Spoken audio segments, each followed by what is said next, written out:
عايز يتحرق اعصابك، عايز تتخنق وتزهق، عايز تمسك موبايلك تكسره، يبقى انت جيت للمكان الصح والفيديو الصح وللشخص الصح. وانا بشرح لك فانتازي كاس العالم، واللي لعب فانتازي دوري ابطال واللي لعب فانتازي دوري انجليزي هيفهم اللي انا بقوله ده. ازيكم يا شباب، عاملين ايه؟ فيديو جديد مع محمد حمد، وفيديو النهارده عن شرح كامل لفانتازي كاس العالم قبل 10 ايام تقريبا من بدايتها. بس قبل ما نخش الفيديو يا شباب، لو انت لسه ما عملتش اشتراك انزل اعمل اشتراك وفعل زر الجرس عشان يوصلك كل جديد.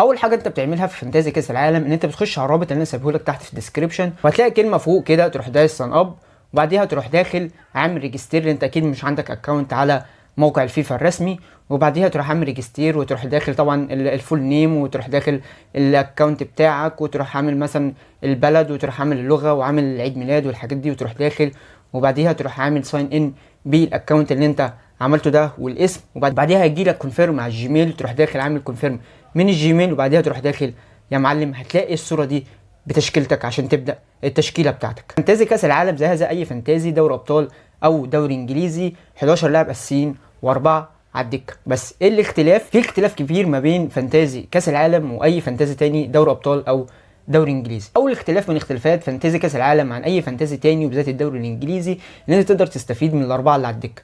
ازاي تقدر تستفيد من الاربعه اللي على الدكه؟ ان انت مثلا لو عندك لعيب من تشكيله اساسيه جاب نقطتين في اليوم الاول، في اول يوم في كاس العالم عندك لاعب مثلا في تشكيله اساسيه من ال11 جاب نقطتين، وعندك مثلا دي بروين مثلا مثال دي بروين مثلا هيلعب تاني يوم وجه لسه ما لعبش لحد دلوقتي في اليوم الثاني، انت تقدر تنزل دي بروين مكان اللاعب اللي جاب نقطتين ده، ولسه دي بروين ما لعبش، يعني لازم يكون دي بروين لسه ما لعبش وهو قاعد على الدكه في الاربعه اللي على الدكه، تروح منزله مكان اللاعب اللي جاب لك نقطتين في التشكيله الاساسيه. تاني يوم تروح منزله يمكن يجيب لك نقط اكتر، يعني اللاعب اللي على الدكه ما يكونش لسه لاعب في اليوم الثاني تروح منزله مكان اللاعب اللي جاب نقطتين في اليوم الاول ويقدر يجيب لك اكتر. اكيد يعني دي بروين هيجيب لك اكتر من اي لاعب جاب لك نقطتين في التشكيله الاساسيه. غير بقى الدوري الانجليزي، الدوري الانجليزي انت التشكيله الاساسيه خلاص 11 اللاعب ده جاب لك سالب 28 خلاص هو هيلعب، ما خلاص ما فيش حاجه اسمها انت تقدر تغيره تاني يوم او تالت يوم، لا خلاص كده. وده في خلال الاربع ايام بتوع الجوله الاولى انت تقدر تعمل تبديلات زي ما انا بقول لك كده. تاني حاجه مختلفه في فانتازي كاس العالم عن اي فانتازي تاني ان انت تقدر تغير الكابتن. ازاي تقدر تغير الكابتن؟ ان انت قبل الديدلاين بتاع كاس العالم انت تبقى مجهز كابتنين، لو الكابتن بتاعك الاولاني ما عملش حاجه تقدر تيجي تاني يوم تروح مغير الكابتن بتاعك من الاولاني للتاني، والتاني ده اللي هيتحسب له النقط مش الاولاني، فاهمين؟ يعني انت قبل الديدلاين تكون مجهز 2 كابتن، واحد يعمل حاجه خلاص عمل، واحد ما عملش بقى اول واحد ده ما عملش حاجه تقدر تروح جاي تاني يوم في خلال الاربع ايام بتوع التبديلات او بتوع الجوله تروح عامل مغير الكابتن التاني اللي انت مجهزه، وهو التاني ده اللي هيعمل لك او هيتحسب لك عليه النقاط مش الاولاني. طبعا دول نقطتين بالذات اصلا يخلوك تلعب فانتازي كاس العالم، اللي هو يا ريت بتوع الدوري الانجليزي يسمعوا حاجه زي كده، ابوس ايديكم اسمعوا. تاني نقطه ازاي بقى بتحسب نقاط فانتازي كاس العالم؟ اول حاجه في حاجه مختلفه عن الدوري الانجليزي، وهي بعد ال 60 دقيقه بيتحسب لك بنقطه واحده مش بنقطتين. يعني انت اللاعب بتاعك لو لعب 60 دقيقه بتحسب له نقطه واحده مش نقطتين زي الدوري الانجليزي. الدوري الانجليزي لو اللاعب نزل وعدى 60 دقيقه كده نقطتين، هنا لا، لو عدى 60 دقيقه بتحسب له نقطه واحده بس. عمل اسيست بياخد 3 نقط، خد كارت اصفر بياخد -1، كارت احمر -2، ولو جاب جون في نفسه بياخد -2 برضه. وفي حاجه حلوه قوي في الاحتساب بتاعت النقط بتاعت فانتازي كاس العالم ان اللاعب ده لو كسب ضربه جزاء، ان لو في لاعب كسب ضربه جزاء بياخد نقطتين، لو ضربه الجزاء جت او ما جاتش اللاعب برضه بياخد نقطتين، لو هو اللي شاطها، لو اللاعب اللي كسب ضربه الجزاء ده هو برضه اللاعب اللي شاطها بياخد نقطتين ان هو جاب ضربه الجزاء وبياخد نقط الجون اللي هو جابه. يعني انت كده كده محسوب لك نقطتين، ضربه الجزاء جت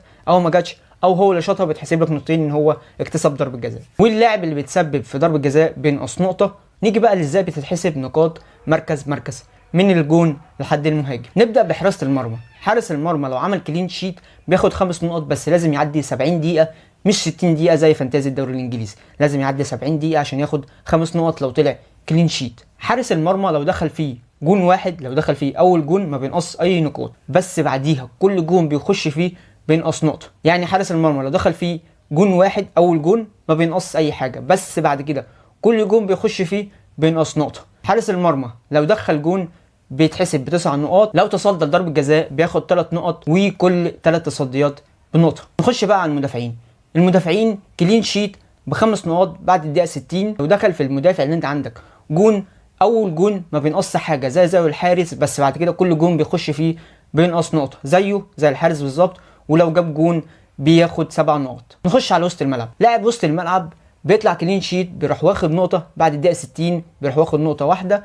لو سجل هدف بيتحسب له ب5 نقاط. وفي حاجتين حلوين قوي بيتحسبوا هنا في لاعب الوسط بالذات. لاعب الوسط لو عمل 3 تاكلينج بياخد نقطه، وكل تمريرتين مفتاحيتين بياخد نقطه. يعني عمل 3 تاكلينج على اللاعب الخصم بياخد نقطه، ولو عمل تمريرتين مفتاحين بياخد نقطه. المهاجم بقى، المهاجم لو جاب جون بيتحسب له ب5 نقاط. وفي حاجه حلوه بقى كمان، لو شاط شوطين بياخد نقطه. يعني انت ممكن المهاجم عندك ما يعملش اي حاجه بس يقعد يشوط يقعد يشوط يقعد يشوط يقعد ياخد نقط، كل شوطين عنده بياخد نقطه. خلصنا بقى ازاي بتحسب النقاط في فانتازي كاس العالم.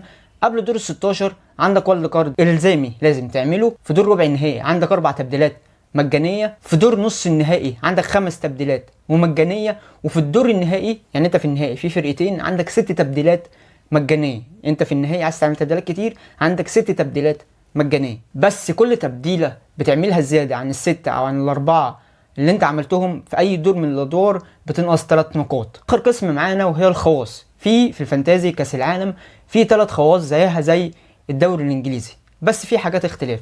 اول خاصه وهي خاصه الوايلد كارد، واللي هي زيها زي الدوري الانجليزي، ان انت بتقدر تعمل تبديلات مجانيه بعدد غير محدود وبدون خصم اي نقاط، ودي بتبقى مره واحده في البطوله. تاني خاصيه من خواص فانتازي كاس العالم واسمها الرجل الثاني عشر، وده زيها زي البنش بوست في فانتازي الدوري الانجليزي، بس هنا ما بتحسبلكش الدكه كلها، بتحسب لك رجل واحد بس او لاعب واحد بس، ودي بيتحسب لك نقاط 12 لاعب مش 11 لاعب.